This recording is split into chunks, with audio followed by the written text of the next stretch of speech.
ભગવાન જગન્નાથજીની રથયાત્રા હવે ધીમે ધીમે આગળ વધી રહી છે। મોટી સંખ્યામાં ભક્તો ઉમટી પડ્યા છે। આપણી સાથે અનેક કોલર મિત્ર જોડાયા છે, દર્શક મિત્ર જોડાયા છે। હું અત્યારે હાલ યુએસ અમેરિકા છું। 3 વર્ષનો ત્યારે પપ્પા મારા મને ટ્રકમાં લઈ જતા હતા।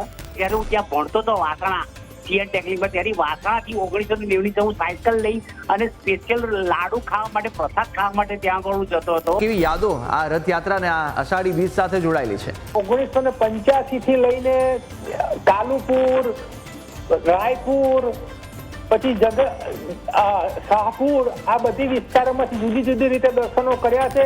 આજે યશ યાત્રા આપણા ન્યૂઝ કેપિટલ દ્વારા જો હું નિહાળી રહ્યો છું, એ મને ખરેખર મારું મોસાળ, મને અત્યારે મારા મામા મામી, મારા ભાઈઓ ખૂબ જ મને અતિશય યાદ આવી રહ્યા છે। આજના યુગના અંદર જે લોકો મોસાળને ભૂલી જાય છે એનું મહત્તમ ભગવાન શ્રી કૃષ્ણ આ રથયાત્રાના માધ્યમથી આ પ્રજાને આજે માર્ગદર્શન આપે છે।